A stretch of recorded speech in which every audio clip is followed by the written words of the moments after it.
Ini ada sunnah-sunnah terkait dengan kurban. Sunnah-sunnah terkait dengan kurban. Setiap dikerjakan sunnah-sunnah ini pahalanya banyak, Pak. Jadi kalau Anda kehilangan sunnah ini, sayang. Ya, sayang, potensi pahala nggak dapat. Nunggu lagi setahun lagi. Sekali lagi kalau hidup, gitu kan? Nah, jadi persoalannya adalah, sementara orang berkurban seringkali cuma nitipkan uang kurban ke satu masjid atau satu tempat, terus nungguin sampai tanggal 10. Ya, sementara sunnah-sunnahnya nggak diikuti. Oh, itu nggak dapat pahala, sayang. Ya kalau cuma nunggu-nunggu saja, sayang. Ya, sayang, potensi nggak dapat. Apa di antara sunnahnya? Kita langsung ambil dari kitabnya saja. Ya, kita bacakan. Di antara yang pertama, kita lihat di hadis riwayat Muslim, alhamdulillah. Nomor hadis 1977, 1977, bab yang ke-39. Ya. Jilid yang ke-7, halaman 152. Untuk pembukanya. Baik, sunnah pertama. Jadi Anda kalau nanti mau berkorban, tolong garis bawahi betul ini ya. Bismillahirrahmanirrahim. Bab, satu pembahasan. Babun nahyi man dakhala alaihi ashru dzil hijjah wa huwa muridu tadhiyah. Satu pembahasan tentang larangan. Nah, jadi sunnah pertama bentuknya bukan perintah tapi larangan. Awas ya. Jadi ada sunnah bentuknya perintah, ada sunnah bentuknya larangan. Tidak setiap sunnah itu perintah, ada juga larangan. Nah, itu pahalanya sama. Ya. Baik, pelan-pelan.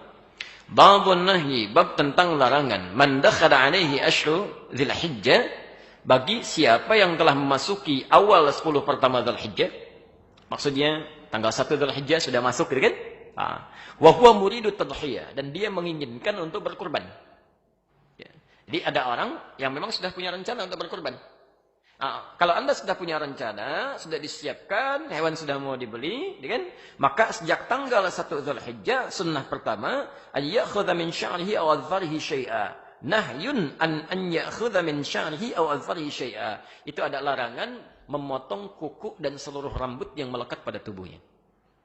Saya ulang, larangan memotong kuku dan seluruh rambut yang melekat pada tubuhnya. Baik, yang pertama, larangan ini berlaku khusus bagi yang akan berkorban saja. Kalau yang tidak perlu.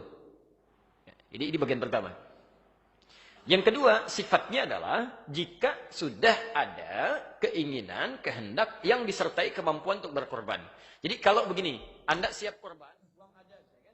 Uangnya ada, sudah disiapkan, mau beli hewannya, sebelum masuk Dzulhijjah, maka tanggal 1 larangan sudah berlaku.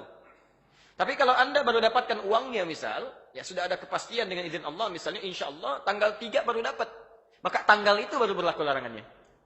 Jelas ya? Dapat uangnya tanggal 5, tanggal itu baru berlaku. Jelas ya? Dapat uangnya tanggal 7, tanggal itu baru berlaku. Dapat uangnya tanggal 10, tidak berlaku hukumnya.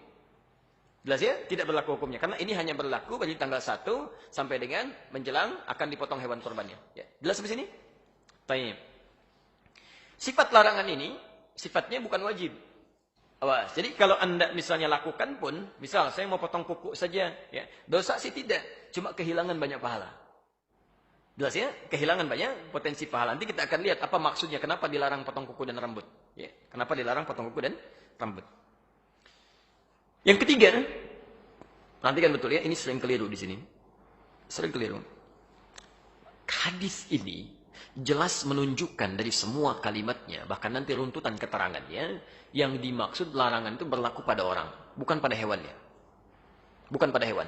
Nah ini ada kekeliruan-kekeliruan yang menyebar di masyarakat menunjukkan bahwa, nanti saya perjelas lebih jauh di siaran yang lain, bahwa ada sementara mengartikan yang dilarang itu adalah memotong kuku dan bulu hewan kurbannya. Ini yang jadi fatal, kesalahannya terjadi, maaf, adanya proses penerjemahan, khususnya di Indonesia, yang punya kebiasaan buruk. Jadi penerjemah ini kadang-kadang penerbitnya membagi-bagi terjemahan nih. Ya.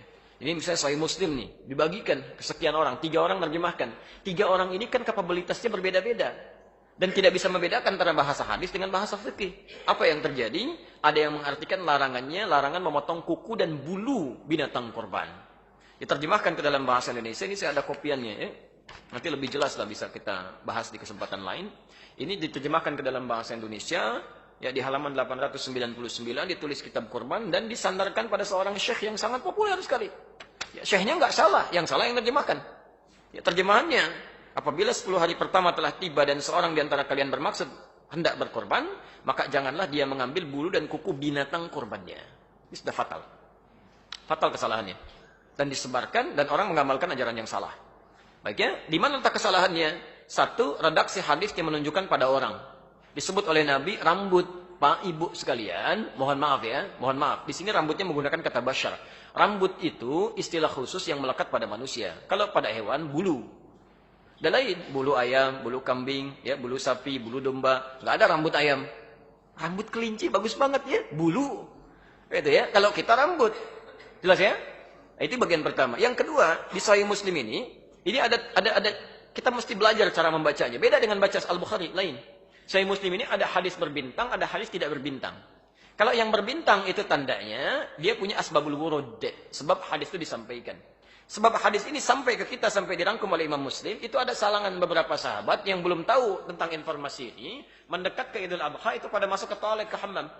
Ada yang cukur kumis, cukur bulu ketiak, macam-macam. Diadukan itu kepada Ibnu Musayyab yang punya hadis ini. Kata Ibnu Musayyab, "Hadza haditsun qad nusiya wa turika." Ini hadis sekarang sudah banyak orang yang lupa, banyak ditinggalkan. Kata beliau, disampaikanlah hadis ini, maksudnya orangnya. Orangnya, jangan potong kuku, jangan potong rambut. Itu orangnya, kata Ibnu Musayyab. Yang ketiga, mohon maaf, ya, secara rasional saja dengan menggunakan logika, itu mudah dipahami.